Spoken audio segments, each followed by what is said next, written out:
C'est parti, on Ouais. commence. Bonjour à tous et bienvenue dans ce webinaire qui a pour objectif de vous présenter toute la démarche élaborée dans le cadre du parcours 3 du BELC, Cité internationale de la langue française, et d'aborder justement la démarche, de vous présenter la démarche, de savoir comment aborder la visite d'un lieu culturel avec un public d'apprenants adultes ayant un faible niveau de littératie. Donc, les participants du parcours 3, les participantes, là, en l'occurrence, du parcours 3, vont vous présenter une banque de ressources et vont vous parler aussi de la démarche qu'elles ont, du cheminement qu'elles ont fait pour arriver à créer cette banque de ressources, et puis aussi de la méthodologie justement pour créer les fiches activités qu'elles vous présenteront également. Donc juste peut-être avant de commencer, je vais vous rappeler les règles du webinaire et les modalités de déroulement. En fait, chacun prendra la parole et puis à mi-chemin, on vous proposera un temps de questions-réponses. Alors, pour poser vos questions, je vous invite à les poster dans la partie qui est consacrée à ça, la partie questions-réponses.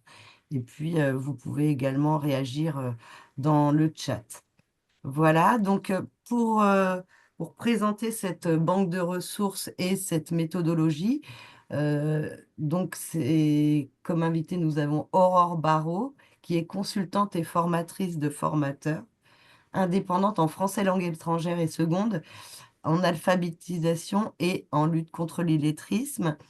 Nous accueillons également Madame Anne Herbelin, qui est formatrice en français langue d'intégration au Greta de Montpellier.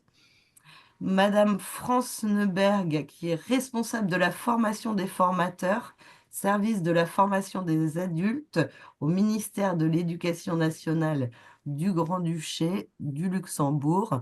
Et France, justement, est un très beau modèle de francophonie parce qu'elle s'appelle France, elle est belge et elle vit au Luxembourg. Donc, on est très heureux de l'accueillir, comme toutes les autres d'ailleurs. Ensuite, aussi, Perrine Terrier, qui est directrice de l'association Savoir pour réussir Paris, interviendra également.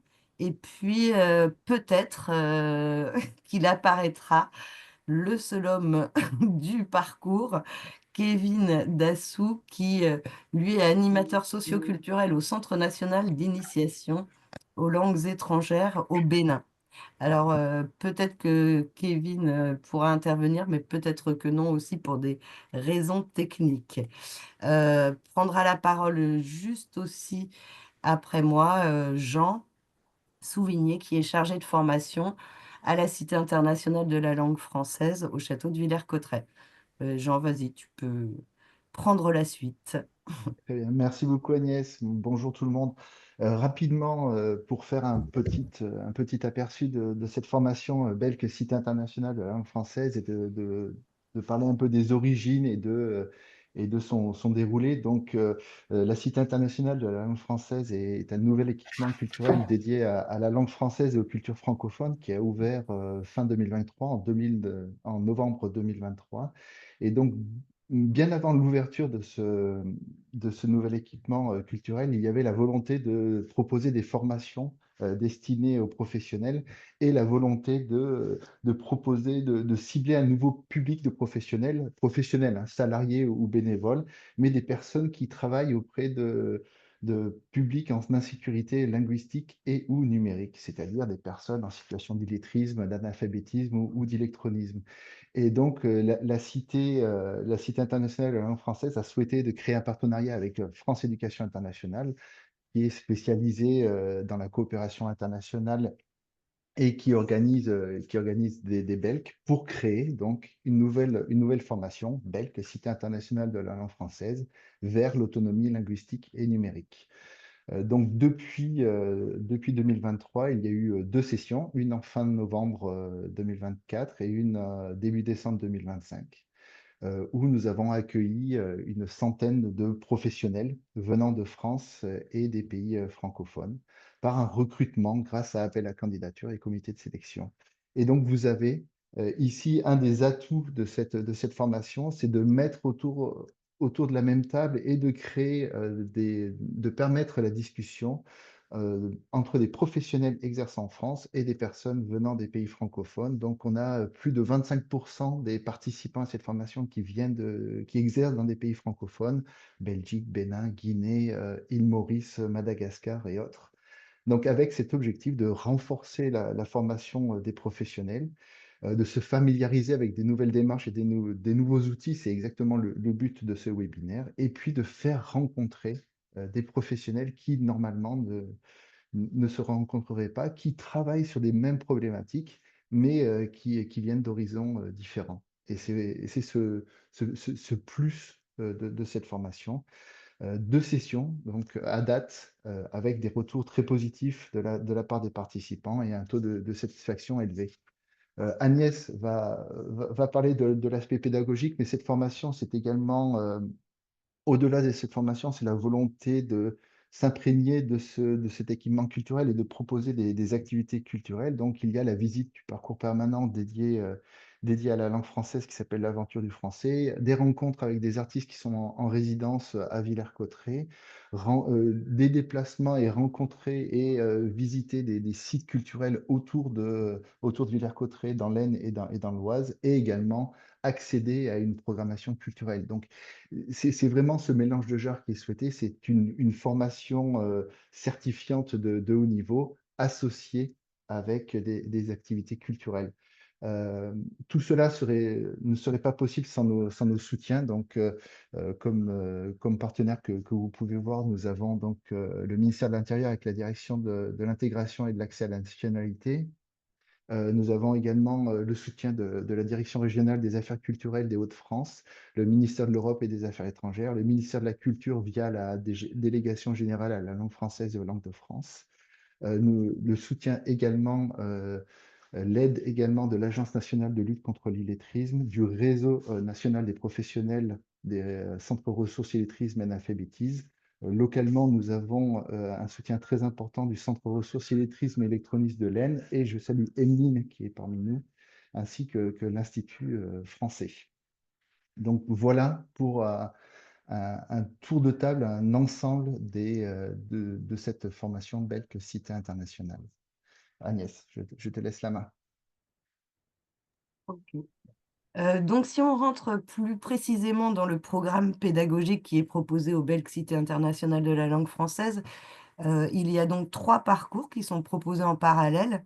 Le parcours 1, qui est enseigner la lecture-écriture à des publics allophones et gérer l'hétérogénéité dans le groupe, qui était animé par Marion Boutet de Monvel et Alice Le Nestlé.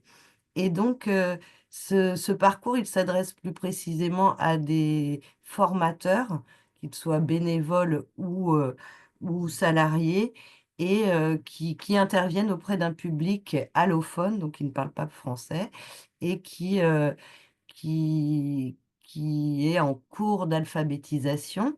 Et donc, ce premier parcours, comme tous les autres, représente 30 heures de formation. Il est aussi proposé donc le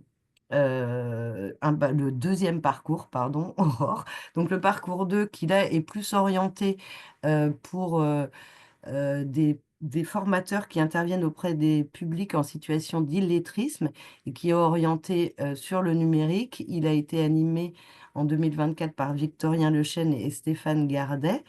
Et ce parcours, il vise l'acquisition justement des connaissances et des compétences, alors linguistiques, mais aussi plus générales, comme le parcours 1 d'ailleurs, c'est les compétences de base qui sont, le développement des compétences de base qui est visé, et là, à travers les outils numériques. On va passer au parcours 3, qui est qui s'appelle Lutter contre l'illettrisme par des actions culturelles. Comme le disait Jean, cette année, enfin, l'année dernière, en 2024, on a voulu aussi profiter justement du cadre de la cité pour justement mettre en lumière toutes des formes d'action culturelle qui pouvaient servir de levier d'apprentissage. Et donc, c'est sur ce parcours que l'on va s'attarder dans ce webinaire. Et c'est toute la démarche justement qui a été mise en œuvre dans ce parcours pour arriver à la banque de ressources qui est disponible dès maintenant. Vous avez dû déjà avoir le lien en vous inscrivant sur ce webinaire.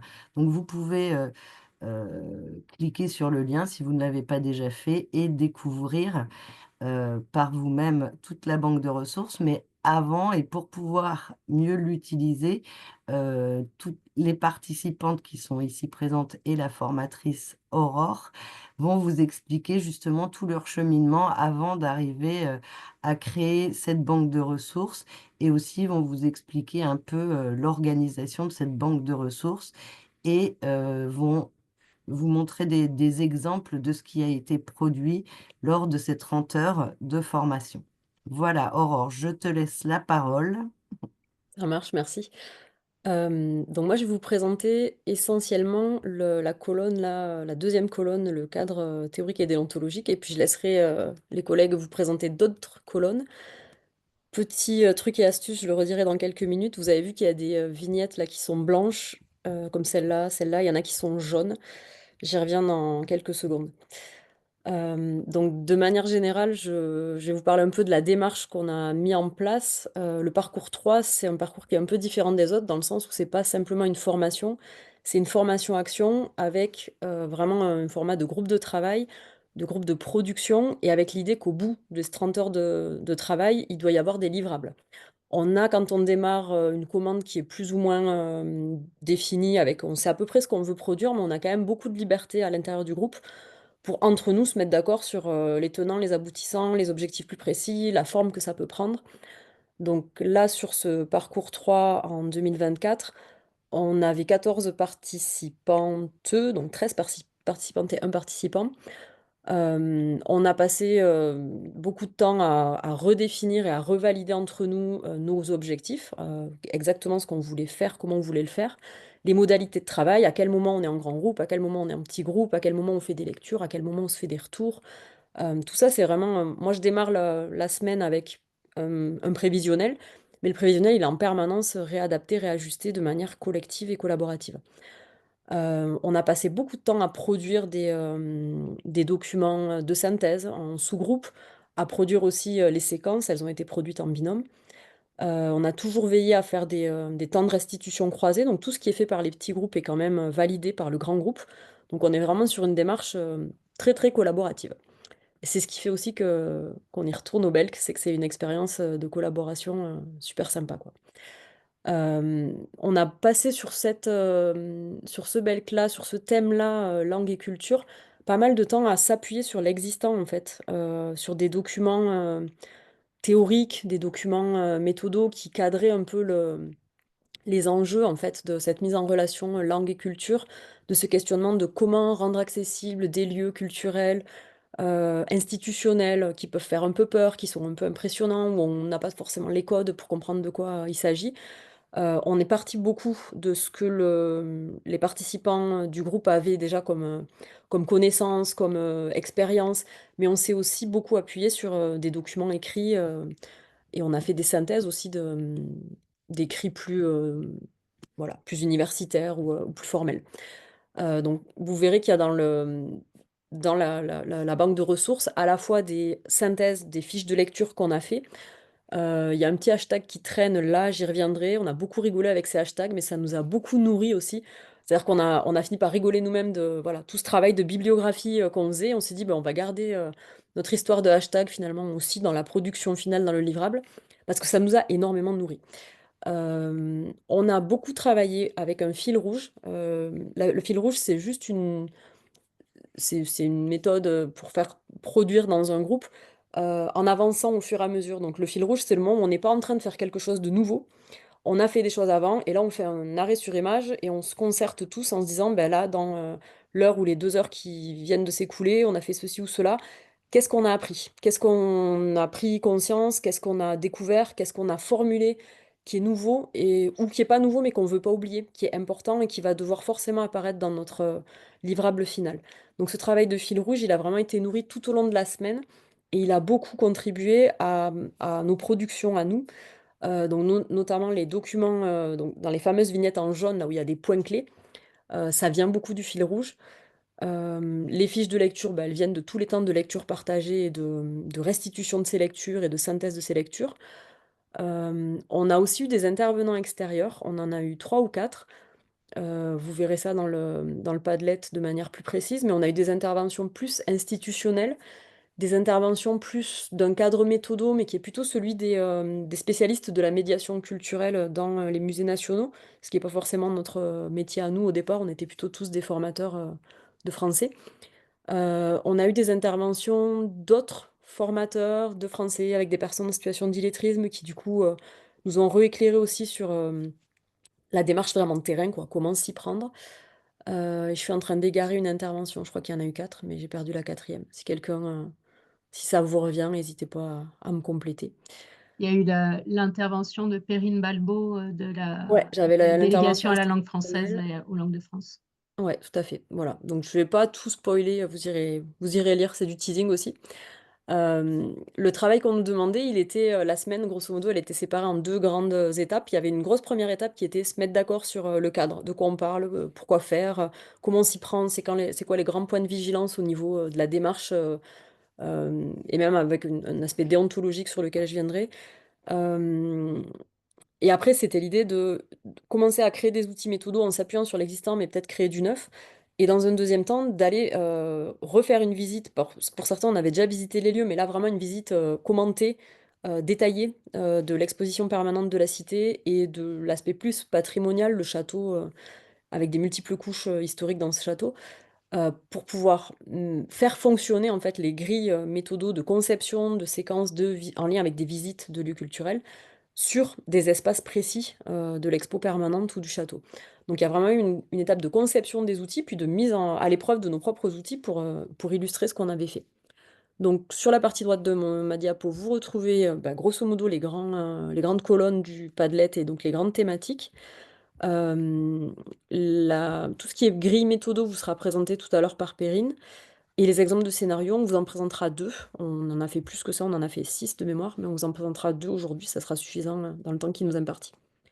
Hop, alors pour revenir sur le cadre théorique et théorique et déontologique, et puis toutes nos blagues autour des hashtags. Vous voyez que ma diapo, elle est pleine de hashtags. On a fait vraiment ce travail dont j'ai parlé brièvement de passer du fil rouge à des documents de synthèse. On a nourri nos propres constats à nous, nos propres débats, en essayant vraiment d'éclairer des débats. On a eu des fois où on n'était pas tout à fait d'accord, mais du coup, voilà, on a argumenté pour avoir une vision un peu d'ensemble et une vision un peu ouverte. Euh, on a aussi fait beaucoup de fiches de lecture, donc vous voyez grosso modo les noms qui y a en dessous, là, c'est les gens, les auteurs dont on a pu lire des documents, ça peut être des synthèses de recherche très longues comme une thèse, ça peut être des articles de recherche, ça peut être aussi bah, parfois des témoignages plus directs qui ont une forme écrite.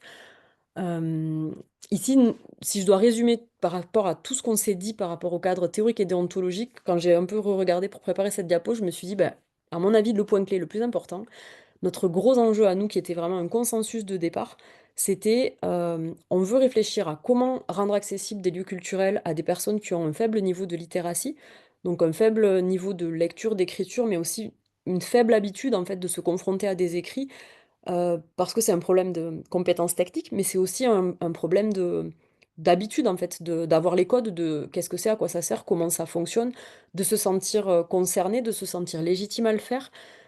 Et en même temps, on ne voulait pas non plus avoir une vision hyper descendante de il y a la culture et donc il faut que nos apprenants ils aient accès à la culture. On ne voulait pas tomber dans ce panneau-là. Donc on a eu beaucoup de réflexions sur comment faire en sorte que ce soit un truc avec un aller-retour en fait, pas unilatéral. Que ben, on amène les apprenants voir des lieux culturels, considérés comme des lieux culturels d'un point de vue institutionnel, mais comment on fait en sorte de prendre en compte la culture des apprenants, les cultures des apprenants, le rapport qu'ils entretiennent à la culture, comment on fait en sorte que ces moments-là soient aussi des partages de savoir, qu'on fasse attention à la dimension plaisir, qu'on fasse attention à rendre visibles en fait les codes socioculturels qui implicitement on doit utiliser. Donc on a été chercher du coup par rapport à ça tout un tas de concepts à l'arrière-plan. Je vais en... Je vais pas lire tous les concepts qui sont proposés sur la diapo parce que ce serait super long de tout commenter. Je vais me concentrer sur un seul, c'est les apports qu'on a été chercher sur une synthèse de la thèse d'Edriss Abdel Sayed. Donc c'est la ligne qui est violette en bas et puis les deux petits bouts là de ma flèche.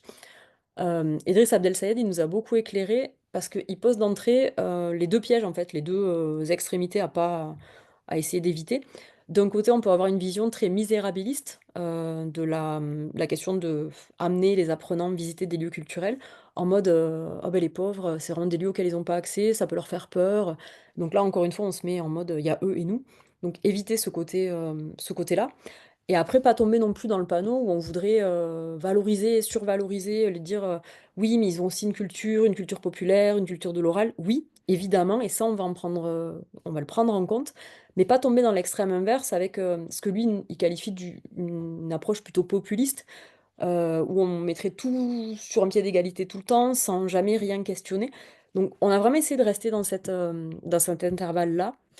On a beaucoup réfléchi à la notion de culture partagée, à toute la question de accompagner les apprenants à prendre conscience de qu'est-ce qu'ils font, comment ils font, qu'est-ce qu'ils sont en train d'apprendre, à quoi ça leur fait penser. Le fait que c'est évolutif aussi, on peut avoir des fois un choc culturel, on en visite un truc en se disant mais j'ai rien à faire là, ça me plaît pas.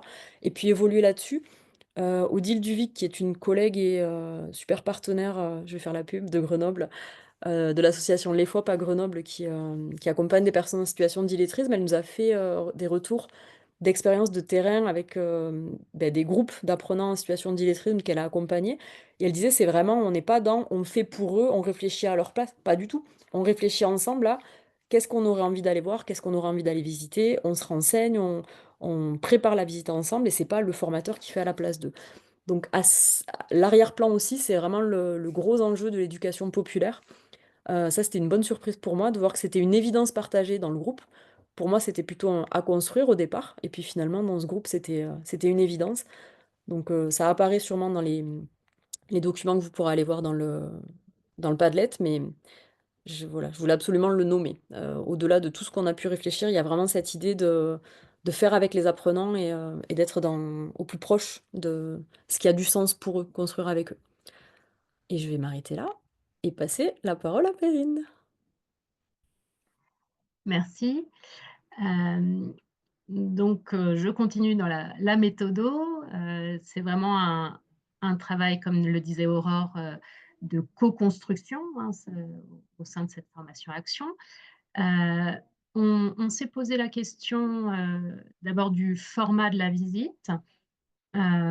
D'ailleurs, on s'est posé la question de savoir si c'était vraiment juste une visite ou si éventuellement on imaginait une action plus longue, puisqu'on peut aussi mener des projets euh, avec des lieux culturels, mais ça demande quand même beaucoup plus d'investissement et en temps et en matériel, etc. Donc là, on a choisi de rester sur le format visite pour cette formation. Et au sein de notre groupe, on a quand même plébiscité le format qui nous semble le plus pertinent sur le plan pédagogique, qui est un format en 3 temps avec une ou plusieurs séances de préparation en amont de la visite qu'on mène déjà avec les publics. Le temps de la visite, vraiment, qui est un peu une bulle spatio-temporelle dans le lieu culturel. Et puis, un temps après, qui peut aussi prendre plus ou moins de temps de séance, pour une restitution orale d'abord, mais qui peut aussi déboucher sur de l'écrit. Là, évidemment, c'est à adapter en fonction des publics qu'on accompagne et des objectifs la démarche. Juste, parce que ça a été posé aussi, il est possible de faire une visite aussi sans préparation. Voilà, on ne pose pas notre schéma comme il faudrait et il n'y a rien autour de ça. Mais simplement, la visite sans préparation, bah, elle a aussi d'autres objectifs, d'autres manières de faire. Donc, sur notre format en 3 temps, ça demande un travail en amont pour le formateur, éventuellement avec les, les publics, mais même en amont dans les publics pour le formateur, il peut y avoir un travail sur les supports et notamment, bah, il faut prendre connaissance un petit peu du lieu. Et pour ça, on a bien eu en tête que les équipes des monuments, des musées, et évidemment, en ce qui nous concerne, de la cité, sont vraiment très disponibles pour ça. Il y a quasiment tout lieu culturel a un référent pour les associations, pour les centres de formation, etc. Donc, n'hésitons pas à les contacter parce que d'abord, ils ont déjà travaillé des ressources tout à fait intéressantes, hein. Certaines sont accessibles directement sur les sites internet et on a pu explorer un petit peu le site internet de la cité, donc effectivement c'était déjà très riche, mais on peut aussi, en contactant les personnes dédiées, réfléchir ensemble à bah, éventuellement d'autres sources, à une médiation particulière. Donc voilà, ça c'est un point qu'on peut avoir en tête. Et en ce qui nous concerne, donc on a travaillé avec Jean et son équipe. Et évidemment, on a travaillé sur les supports qui existent sur la cité. Par exemple, le document en français facile à lire et à comprendre, en FALC, et bien d'autres, le plan, etc.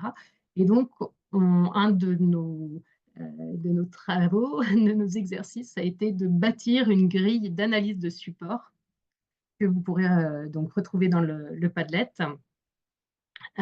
qui peut vous aider à, comme ça, bien vous emparer des supports, trouver ce qui est le plus important, enfin, le plus intéressant à en tirer, et pour animer ensuite la séance ou les séances de préparation et évidemment la visite elle-même. Sur cette grille d'analyse de support, je passe vite parce que c'est assez proche aussi des grilles d'analyse de support pédagogique. Enfin, on retrouve des constantes. Après, on a fait une grille d'analyse pour élaborer une séquence pédagogique. Et c'est là que bah, peut-être c'est un peu plus intéressant de voir ce qu'on... Enfin, c'est ce qui a donné lieu aux séquences qui vous seront présentées plus en détail par France et Anne. Donc, voilà, vous pourrez découvrir point par point le contenu de la grille et ce qui est un petit peu nouveau peut-être, en tout cas spécifique, c'est qu'on a fait une checklist. On a listé les points, les points clés et les points de vigilance à avoir en tête pour une telle organisation de visite. Voilà. Et tout ce travail a abouti à un certain nombre de séquences qui peuvent être utilisées en tant que telles. On peut choisir une séquence et pour faire une visite seulement, complètement indépendante du reste de notre travail. Mais on a aussi souhaité articuler ces séquences pour vraiment proposer un parcours qui puisse balayer un petit peu l'ensemble de- des collections, si je peux dire, du parcours de la cité. Euh, on, on a présenté nos séquences du coup en suivant un peu le sens de visite du parcours de la cité. Donc, il y a une introduction sur comment aborder un lieu culturel. On travaille sur le plan, etc., de manière assez large. Et puis, un petit focus sur le château, quand même, l'aspect patrimonial du lieu. Et ensuite, vraiment, on a suivi l'enchaînement des salles, on va dire, puisque à la cité, il y a sens. Mais ce qu'on a eu à cœur, c'est de pouvoir proposer des approches différentes, voilà, de pouvoir aborder parfois même les mêmes espaces de manière différente, avec des outils et des objectifs différents, ce qui permet aux formateurs et formatrices de vraiment pouvoir piocher et adapter aussi, s'ils le souhaitent, les propositions que nous faisons dans cette banque de données. Voilà. Et on a aussi souvent proposé des prolongements possibles, soit en salle de classe, on va dire, soit des prolongements au sein même de la cité. Voilà, donc c'est très riche et je pense que vous pourrez chacun faire votre miel de cette banque de données.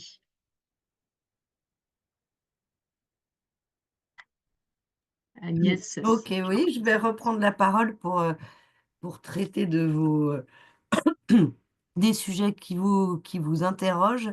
Bah, pour l'instant, c'est surtout des sujets un peu techniques. Bon, déjà, je voulais vous remercier parce que vous êtes nombreux à participer et de partout dans le monde. Et ça, c'est vraiment, ça fait toujours plaisir. Et puis, ce que je voulais préciser peut-être par rapport à tout ce qui vous est présenté, c'est que cette banque de ressources, elle a été faite et les activités autour de la cité, mais toute la démarche peut être aussi appliquée dans un tout autre contexte puisqu'il s'agit des visites culturelles en général. Et après, il y aura peut-être des choses à adapter, mais en tout cas, et France vous en reparlera aussi de la réflexion à comment je peux adapter cette démarche dans mon contexte. Euh, voilà, mais donc sachez que ça peut être utile dans tout contexte. Après, il faut effectivement l'adapter à son environnement. Concernant vos questions, donc elles étaient surtout d'ordre technique. Vous pouvez quand même continuer à les poser dans les questions-réponses. Pour celles que j'ai vues, pour l'instant, c'était à savoir si le webinaire était enregistré. Oui, il sera enregistré et les personnes inscrites au webinaire recevront un lien pour accéder au replay de ce webinaire. Ensuite, quelqu'un posait la question de savoir si les ressources sont gratuites. Oui, toutes les ressources sont gratuites, comme la banque de ressources de l'année dernière, tout est gratuit. Par contre, il faut créer un compte sur Padlet puisque tous les supports sont sur Padlet. Euh, Ensuite, vous demandiez, je pense à mettre justement à avoir le lien dans le chat. Je l'ai mis, je peux le remettre. Vous l'avez en tout début de chat et vous l'avez 2 ou 3 fois. Je l'ai remis régulièrement. Voilà. Est-ce que j'ai d'autres questions? Donc, je vérifie. Oui, c'est formidable tant de pays représentés. Je suis bien d'accord, mais c'est plutôt une réaction du coup. Bonsoir, comment pourra-t-on avoir l'enregistrement? Eh bien, justement, un lien vous sera renvoyé ensuite pour que vous puissiez accéder au replay. Voilà, je pense que j'ai répondu aux questions, en tout cas, qui sont posées actuellement. On peut continuer, je crois. Ok. Donc, moi, je vais vous présenter une séquence qui a été élaborée pendant la semaine. Donc, c'est une séquence que j'ai élaborée avec Karine, une formatrice de Bourgogne que je salue. Donc, on a fait la visite de l'expo permanente de la Cité internationale et puis on a choisi de travailler sur un module qui se trouve dans la salle 4 de l'expo permanente de la Cité. Et vous avez une image de ce module en question. C'est un mur, un claustrat, avec des objets mots qui sont des mots, en fait, tous des mots de la langue française qui ont été empruntés par d'autres langues. Alors, sur le mur en question, enfin, vous voyez, il y a 84 mots qui sont représentés dans différentes couleurs. C'est un mur qui est très coloré. Et chaque couleur, en fait, représente un thème, un champ sémantique. Par exemple, tous les mots en orange sont liés au thème de la gastronomie, ou tous les mots en vert sont des mots liés au champ sémantique de la guerre, de la politique, etc. À côté de ce mur, de ces 84 mots, il y a un joystick et donc le visiteur peut choisir un objet mot de l'écran et il peut voir apparaître sur un écran dans quelle langue ce mot est utilisé, donc quelle langue emprunte ce mot à la langue française. Donc voilà, on est parti de ce module pour élaborer la séquence pédagogique et les questions qu'on s'est posées, c'est de savoir comment rendre la visite accessible à des publics d'apprenants allophones, scolarisés ou non scolarisés. Donc, en d'autres termes, quels sont les prérequis pour visiter cette partie de l'expo qu'on a souhaité didactiser? Alors, au niveau des prérequis, en fait, donc, comme Perrine le précisait, on propose dans les séquences pédagogiques de travailler en amont avec les apprenants avant la visite. Et donc, on a mis en place des activités en amont de cette visite qui portent sur 2 thèmes. On s'est dit que c'était important pour aborder ce module de partir sur la conceptualisation de ce que c'est un champ sémantique, sans nommer le champ sémantique, mais de travailler avec les apprenants sur la catégorisation. C'est quelque chose qui n'est pas évident pour des personnes qui ne sont pas scolarisées, donc ça nous semblait important de mettre en place des activités sur ça. Et le deuxième point d'attention en amont de la visite, c'était un travail autour du phénomène d'emprunt, de faire prendre conscience aux apprenants que des mots se retrouvent d'une langue à l'autre, en fait. Donc, c'est ce qu'on a nommé les mots migrateurs. Donc, c'est prendre conscience des mots migrateurs et des mots transparents dans la langue française. Donc, ça permet, avec un public de personnes allophones, d'étoffer le vocabulaire. Donc ça, c'est 2 objectifs qui nous paraissent essentiels pour la visite de ce module, de cette expo, mais ce sont des objectifs qui sont essentiels aussi de façon très globale, en fait, dans un apprentissage de la langue avec des publics non scolarisés. Alors, donc, pour préparer la visite, on a proposé des activités en amont et on a aussi proposé des activités en prolongement. Perrine a parlé d'activités de restitution, mais ici, dans cette séquence pédagogique, c'est plus des activités de prolongement. Et en parallèle à la séquence pédagogique qui a été développée, on a mis sur le Padlet un lien vers un drive qui donne accès à des documents que les formateurs peuvent utiliser pour mettre en place toutes ces activités qui ont été développées avant la visite, pendant la visite et après la visite.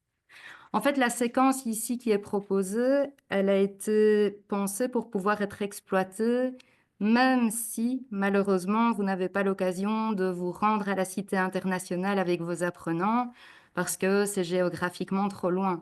Ça n'empêche pas d'aller lire la séquence en question et d'y trouver des activités intéressantes que vous pourriez éventuellement mettre en place avec vos apprenants débutant à l'oral, avec un niveau minimum à l'oral A1, je veux dire.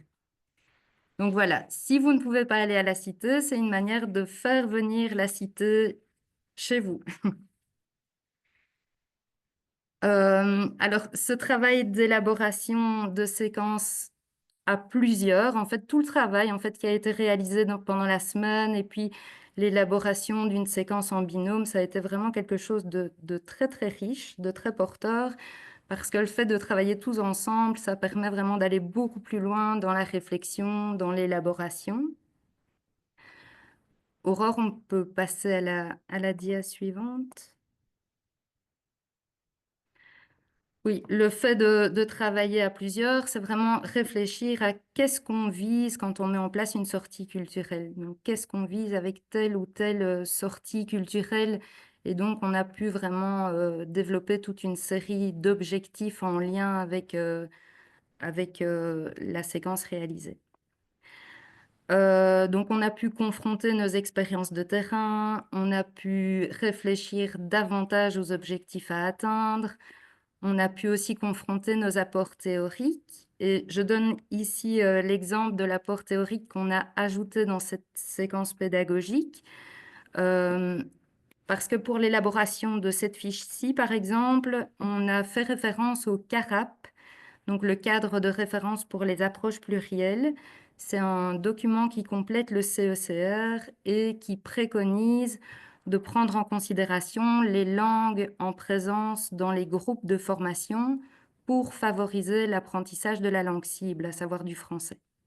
Donc c'est tout à fait ce qu'on a mis en place ici à travers cette séquence pédagogique, puisqu'on propose en prolongement à la visite au château que les apprenants eux-mêmes fassent leur propre claustral, leur mur de mots avec leur langue première et les emprunts qui ont été faits réalisés à la langue française. Voilà, je vous invite vraiment à prendre connaissance des séquences pédagogiques élaborées. Je dis, même si vous n'avez pas l'occasion de vous rendre à la cité avec les apprenants, vous y trouverez très certainement des idées d'activités à exploiter dans vos groupes de formation. Et par ailleurs, le fait de prendre connaissance de ces séquences-là, ça va vous permettre aussi de vous familiariser avec la grille de conception d'une séquence pédagogique qu'on a réalisée pendant la semaine et de proposer peut-être de préparer une sortie culturelle dans un lieu à proximité de votre lieu de formation sur base de cette grille. Je passe la parole à Anne qui va présenter une autre séquence.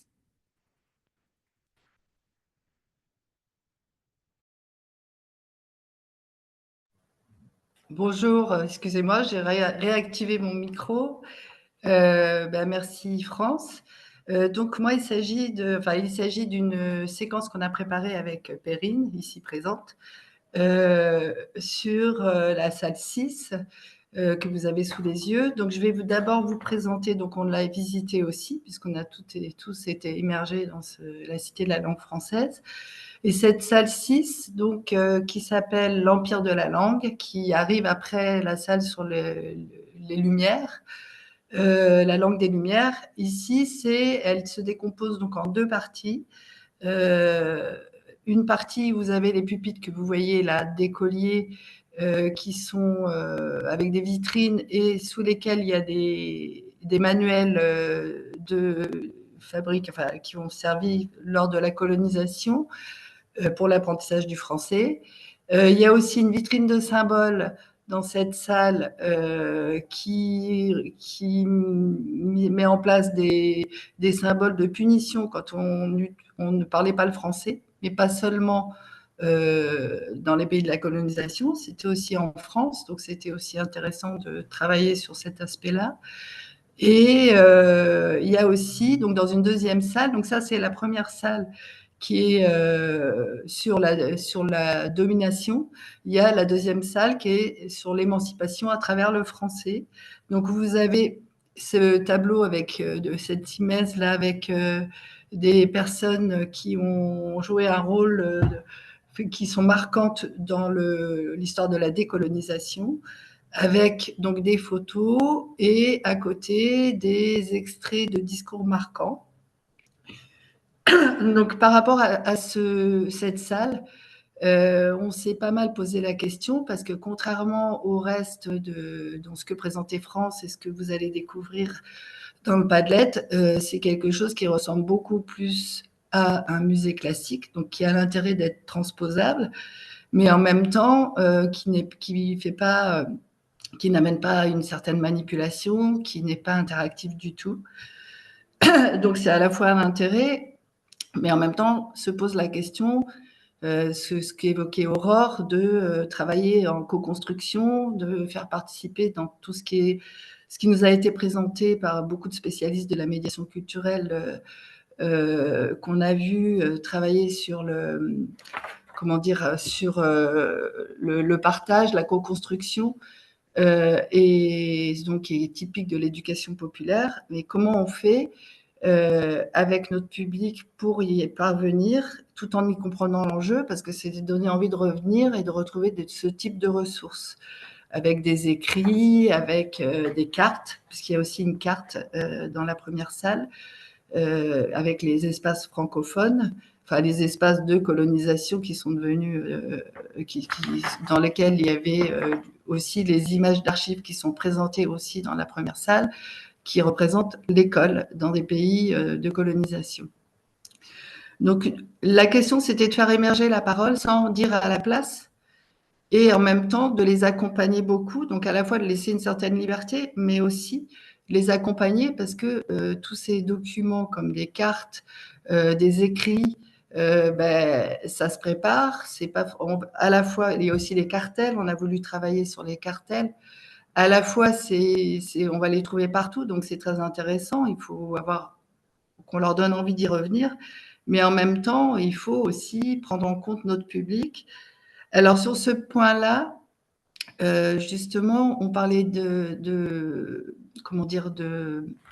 situations de personnes qui sont en situation d'illettrisme.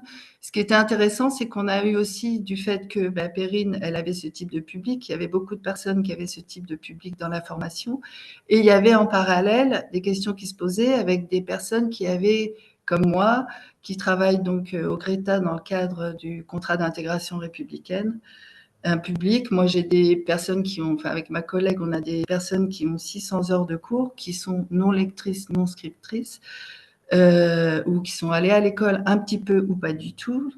Et du coup, comment on fait? Est-ce que c'est justement les mêmes publics qui sont dits empêchés ou éloignés de la culture du coup par les médiateurs qui sont de plus en plus nombreux sur le terrain, et prendre en compte les points communs?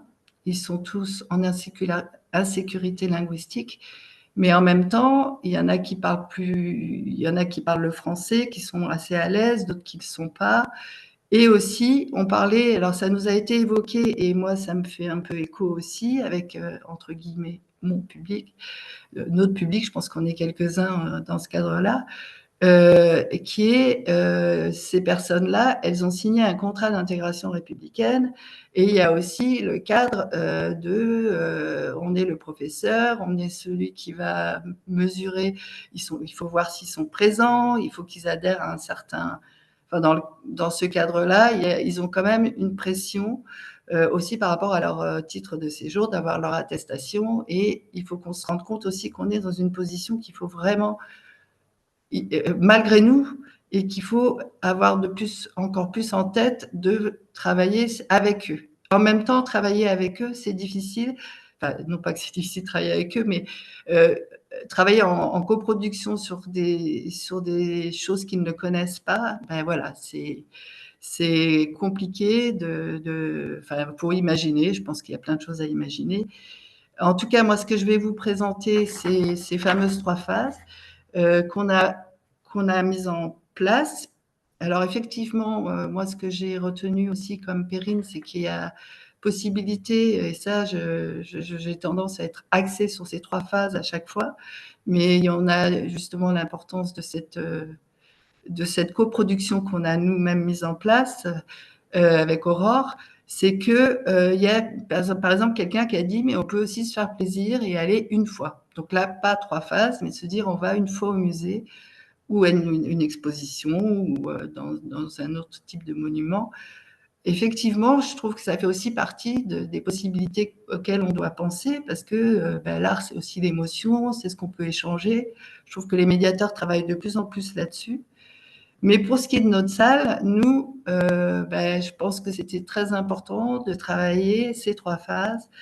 Donc la phase, pardon, donc vous avez la présentation là et bon, dans le Padlet, on a construit donc une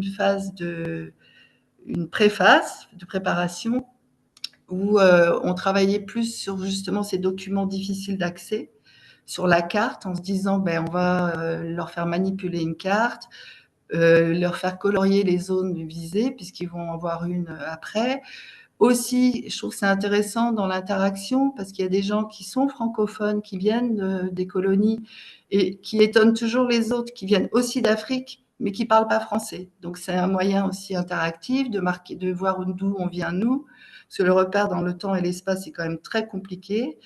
Et aussi, par rapport au temps, la frise chronologique, donc on en a placé une très simple, qui permet de voir déjà le temps qui se déroule comme ça dans le sens de l'écriture, dans le cadre de l'écriture qui les intègre, l'écriture latine, qui n'est pas forcément le même pour tout le monde. Et après, peut-être la complexifier en parlant de cette phase de colonisation, mais dans un premier temps, la plus simple possible. Ensuite, donc la phase sur place, donc ce que je disais, d'essayer de faire émerger la parole et de travailler sur essayer de capter, notamment sur la phase, la partie sur la domination, qu'est-ce qui va émerger par rapport à des personnes qui sont en difficulté par rapport à l'école, qui ne sont pas allées, peu allées, quelle représentation ils ont, mais c'est ça qui nous intéressait. Et puis les accompagner plus sur la partie écrite, les cartes. On a pensé à choisir des citations où les mots se répétaient pour se retrouver. Alors, travailler sur l'image des personnes, quelles sont-ils, comment elles sont habillées, qui elles peuvent être, et aussi repérer des mots, travailler sur ces mots pour donner envie d'aller sur l'écrit. Donc, vous verrez plus précisément sur les signes diacritiques aussi, qu'est-ce que c'est que des guillemets, la parole, l'énonciation, qui peut parler à tout le monde, qui parle, vous voyez, il y a cette trace-là. Voilà. Et sinon, oui, alors dans la phase de consolidation, alors ça, c'est un point aussi sur lequel on peut se dire, passer vite fait, c'est important d'en reparler, mais bon, il y a plusieurs constructions possibles, par des Padlets, par le WhatsApp du groupe. Mais en fait, ce qui est apparu dans nos échanges et réflexions, et sur le terrain aussi, c'est que c'est quand même très important dans cette phase-là, on fabrique une culture commune. On revient sur ce qui a été ensemble, ce qui a été mis en place ensemble, ce qui a été échangé. Quand on va comme ça vers quelque chose à l'extérieur, c'est pas les mêmes relations qui se créent. On va pas s'asseoir toujours à la même place, comme ça se passe souvent pour tout le monde d'ailleurs, pour nous tous quand on est en formation. On a pu le voir d'ailleurs. Là, les gens peuvent circuler, parler, découvrir, et du coup, ce moment-là, il peut s'inscrire dans le temps et il peut créer une culture plus facilement, une culture commune du groupe, culture partagée aussi. Ce que nous, on a vécu d'ailleurs, puisque avec nos hashtags, c'était complètement ça. On construisait par rapport à ce que disaient les autres, les apports extérieurs, l'immersion. Et en fait, je trouve que c'était un peu le reflet de ce que nous, on a pu vivre et qui peut être vécu dans le cadre d'un groupe au cours d'une sortie. Enfin, moi, je me rends compte, je pense que vous avez aussi des expériences comme ça, où ils font des connexions avec ce qui s'est passé. Et par rapport à ce que tu disais, France, votre travail à vous, toi, tu avais évoqué quelque chose qui m'a pas mal parlé aussi, le côté évolutif. C'est-à-dire que tu disais, ça peut être aussi quelque chose qu'on inscrit dans la salle et puis ils y reviennent, on rajoute des mots ou on dit, tiens, oui, c'est ce champ-là, champ sémantique. Et ça aussi, je trouve que c'est intéressant. Et j'ai pensé à ça aussi. Nous, il se trouve qu'on a la chance, bon, et on n'a pas la chance pour tout, vu ce qui se passe avec les cours malheureusement, dans le cadre du contrat d'intégration républicaine, surtout pour les personnes concernées. Mais d'avoir une salle qui est leur lieu, dans lequel on inscrit aussi cette histoire. Je trouve que c'est quelque chose que j'ai pu notamment mettre une carte, retrouver des productions qu'ils ont faites, revenir dessus. Voilà, donc je vais m'arrêter là et vous laisser poser des questions. Alors, on peut revenir. Merci à toutes pour vos explications et vos témoignages. J'avais une des questions qui était arrivée en premier, c'était la conception de la grille d'analyse s'est faite de manière individuelle ou en groupe et sur quels critères? Alors, comme enfin, vous avez déjà répondu à la question à travers vos témoignages, les grilles d'analyse se sont faites justement de manière collective. Vous, vous confirmez, mesdames? Parce que là, ça serait... Oui, oui, Et, justement, c'est ce travail collaboratif qui a amené ça. oui, C'est oui. Et ça vraiment. s'est fait en plusieurs fois. En fait, on a fait un premier jet, on l'a testé, on est revenu, on a modifié des trucs, on a rajouté, on a retesté. Donc, ça a été à plusieurs étapes dans le temps aussi. Et sur quels critères? C'est ce que vous expliquiez. En fait, la question a été posée avant vos interventions, hein, quand même. Je vous rassure. Et donc, il y a Farah qui nous dit que les visites des lieux culturels peuvent se faire aussi de manière virtuelle. Donc ça, c'est vrai que c'est aussi une option de travailler à partir d'expositions qui sont mises en ligne. Voilà, avec peut-être une autre, enfin, des différences de démarche. Est-ce que sur ça, vous voulez Oui, on a intervenir? tanné Jean pour avoir une version virtuelle, mais on a compris que c'était pas tout de suite. Mais on a gardé de l'espoir quand même. Alors, on peut compléter avec deux choses sur ce point-là, sur le fait, là, je ne peux que parler au nom du Centre des Monuments Nationaux. Certains monuments du Centre des Monuments Nationaux proposent des visites adaptées, proposent des visites virtuelles. Euh, j'ai mis le lien, Agnès, dans le chat si tu veux, si ça ne te D'accord. dérange pas de le redistribuer à tout le monde. Et ce Ah que oui, disait, je pardon. crois, Perrine, n'hésitez pas à contacter les monuments. Encore une fois, là, je ne parle que au nom du Centre des Monuments Nationaux, mais de manière générale, contactez les monuments. Ils ont des équipes adaptées à l'accueil des publics, à l'accueil de tous les publics. Donc, allez sur les sites internet et contactez les équipes. Elles seront ravies de vous accueillir. Concernant la cité, il n'y a pas de visite virtuelle, mais un travail sur une version dématérialisée du parcours permanent est en cours. Je mets le lien tout de suite, excusez-moi, dans le chat. Donc, c'est un lien. Voilà. Ah non, c'est toujours le lien du Padlet. Bon, je le remettrai dans la conversation. Enfin, il y a une autre question qui est sur, alors là, une question plutôt technique qui était sur la durée d'accès au webinaire ou au Padlet. Je ne sais pas. Alors pour le Padlet, c'est vous y avez accès de manière indéterminée. Je vous dis la seule contrainte, c'est de créer un compte gratuit sur Padlet. Et puis l'accès au webinaire, j'imagine que ce sera précisé lorsqu'on vous enverra le lien vers le replay et il y aura peut-être une durée précisée. Peut-être Julie, je ne sais pas, peut-être que tu en sais plus sur ça. Julie, qui est notre Normalement, c'est technicienne. un peu à durée assez indéfinie puisque ça va être mis sur une chaîne YouTube, sur le canal YouTube donc de FEI, de France Éducation Internationale. Donc, je pense qu'il pourra être consulté pendant un certain temps. Mais je ne crois pas qu'il y ait une durée limitée pour le moment. D'accord, merci. On a une autre question, mais on va bientôt. Ça sera la dernière sans doute. C'est quels exemples concrets de votre point de vue illustrent la gestion des points de vigilance avec des apprenants ayant vécu une situation de traumatisme. Alors ça, c'est pas une question des plus faciles. Dans le cadre de la séquence L'école entre domination et émancipation, pardon. Ah, Quels peuvent être ouais. les risques à anticiper? En ce qui Alors, concerne les personnes en situation d'illettrisme, par exemple, et Anne pourra peut-être apporter un exemple pour les personnes en alphabétisation, l'école a pu être source de violence. Les personnes se sont senties laissées pour compte parce que dans certains cas, par exemple, le professeur mettait l'élève qui avait du mal à lire, à écrire au fond de la salle et ne s'en occupait pas parce qu'il y avait des enfants qui se moquaient de la personne, etc. Et ça peut ressurgir face au contexte scolaire qui est montré dans la cité.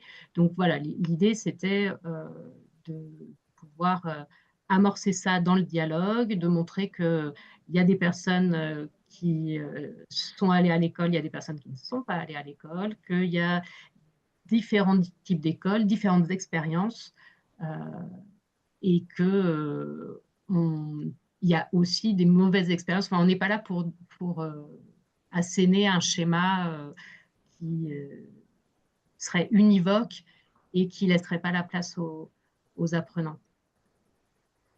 Anne, je ne sais pas si tu voulais intervenir sur les personnes qui ne sont pas allées à l'école. Oui, alors ceux qui ne sont pas allés à l'école, du coup, ça implique, en tout cas pour ce public, des personnes qui viennent d'autres pays, qui ont migré. Et c'est aussi la question du piédestal sur lequel on met l'enseignant. Et ça, je trouve que c'est assez, quand on en parle avec les collègues, c'est assez prégnant. Et c'est ce que je disais tout à l'heure, il y a vraiment une attention à avoir là-dessus, parce que c'est un peu c'est une position ascendante qui peut empêcher l'accès, se dire c'est pas pour nous, et notamment par rapport à l'écrit. Et là, comme en plus on mettait en place une situation d'école, s'ils n'y sont pas allés, il fallait aussi envisager qu'il y a des gens qui pouvaient ne pas y être allés, mais qui pouvaient être invités tout de même à aller vers l'écrit. J'ai oublié d'ailleurs de parler de la phase de consolidation. On avait aussi imaginé qu'ils allaient dessiner sur le modèle d'un artiste qui est affiché des peintures qui sont un peu des vignettes très colorées. Et ça aussi, ça peut amener, parce que cet artiste a fabriqué un alphabet pour valoriser la langue, ça peut amener aussi à aller vers l'écrit, à imaginer une langue, à dessiner, et tout en construisant quelque chose et en échangeant. Et donc, pour moi, c'est une forme de désacralisation de ce que pourrait être l'école pour des gens qui ne l'ont pas connue. Ouais. Moi, j'aurais Je ne bien sais pas si aimé j'ai répondu à rajouter votre question. un élément en plus de ce que vous avez dit, pour en particulier cette séquence-là, au-delà de la question des traumas individuels, qui, du coup, je pense que vous avez vraiment veillé à envisager la possibilité que ça émerge et que ça émerge peut-être de manière un peu éruptive, en laissant des temps de parole individuelle, d'échange avant et après la visite. Il y a vraiment cette dimension-là qui a été prise en compte. Et cette séquence-là, sur cet espace-là de la Cité internationale, on avait eu d'échanges avec Jean qui nous avait dit, mais vous allez exploiter cet espace-là? Enfin, nous, on trouve que c'est un des espaces les plus difficiles à exploiter avec On les groupes confirme. qu'on accompagne en visite parce que c'est aller au casse-pipe, en fait. C'est aller direct sur des sujets hyper polémiques où il peut y avoir voilà, des Oui, ça, conceptions ouais. complètement différentes et puis ça peut créer du rejet. Et nous, on lui avait répondu, mais en fait, nous, justement, on a envie d'y aller parce que typiquement, c'est le genre de sujet, la domination du français, la domination d'un modèle scolaire, qui vont pas émerger sous cette... Ça va pas être dit comme ça, mais dans les groupes, c'est des choses qui vont émerger. Les questions de domination entre les langues, de domination entre les cultures, à toutes les échelles, en fait, à l'échelle du groupe d'apprenants, à l'échelle de la nation, à l'échelle, à ce que vous voulez. Donc pour nous, c'était l'occasion de des choses qui de toute façon auront peut-être déjà émergé il y a quelques temps dans le groupe ou vont émerger dans quelques temps. Là, on pouvait les aborder avec un lieu, avec une médiation en fait. C'est pas juste nous et nos vécus, nos représentations et on n'est pas d'accord. C'est dans une expo et on pourra tous avoir des ressentis différents, des avis différents sur ce qui était intéressant ou pas. Et à force d'en débattre et d'en discuter, peut-être aussi évoluer dans les représentations qu'on en a et les ressentis qu'on en a. Donc nous, on s'était dit, bah, justement, c'est l'opportunité de prendre à bras le corps toutes ces questions de rapport à la langue, de rapport à l'écrit, de rapport à la scolarité, de domination éventuellement au niveau sociolinguistique. Donc ouais, c'est Et casse-gueule avec des et c'était prolongations. l'occasion de le faire. Oui, et en plus, j'ai ajouté qu'il y a des prolongations qui sont indiquées effectivement sur cette domination de la langue, l'insécurité linguistique dans d'autres salles et où peuvent se retrouver nos stagiaires qui vont dire, francophones avec des langues maternelles d'Afrique, qui vont dire je parle pas bien français. Et du coup, il y a des prolongations par rapport à ce que tu dis, Aurore, sur d'autres salles qu'on a mises d'ailleurs, qu'on vous a proposées dans la séquence. Ben, merci beaucoup pour votre réponse très complète et collective à l'image de de ce parcours 3.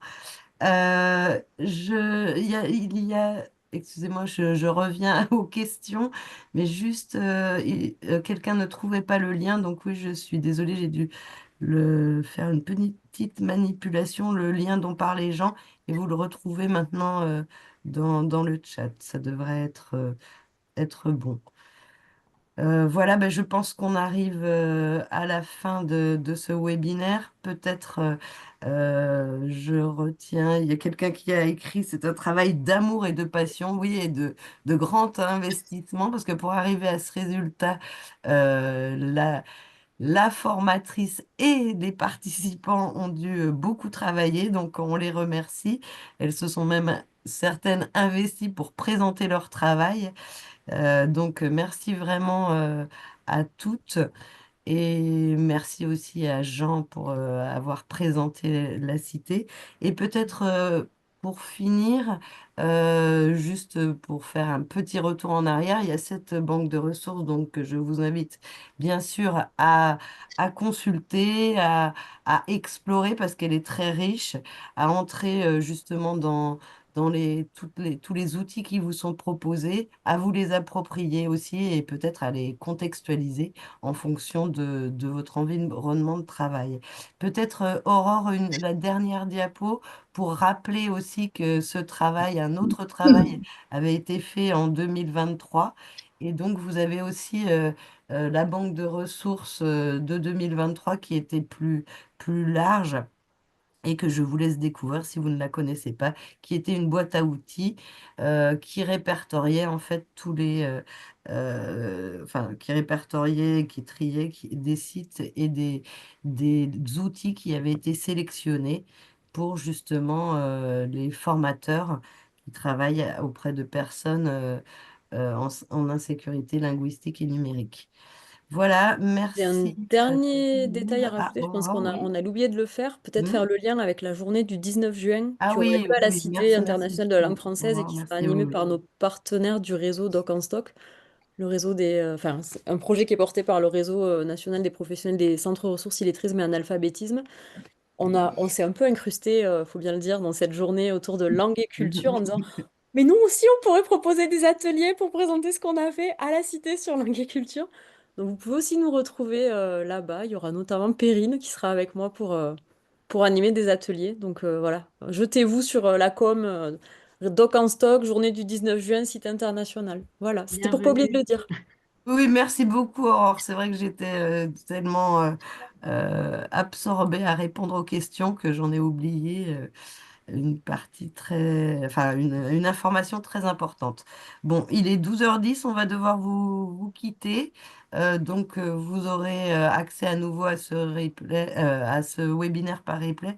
Et puis, vous retrouverez donc dans ce webinaire tous les liens. Là, je vous mets le lien vers la banque de ressources aussi de 2023. Et bravo à toutes les conceptrices et concepteurs de la banque de ressources 2024. Et puis, bah, à bientôt pour une banque de ressources 2025, peut-être. Au revoir. Merci à Au tous. revoir. Au Au revoir. revoir, Au merci. revoir, merci.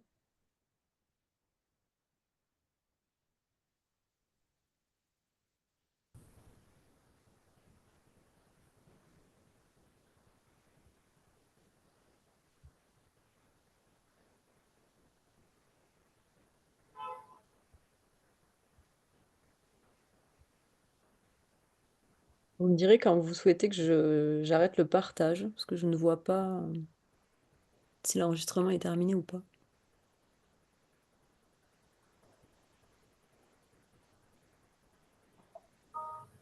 Je vais bientôt et Aurore. Ça marche, donc je peux Oui, l'arrêter. tu peux. Oui, Parfait, merci. Je suis désolée, merci. j'ai pas la vue de tout quand c'est en plein écran. D'accord. Bon, je vais mettre fin au webinaire. Je coupe.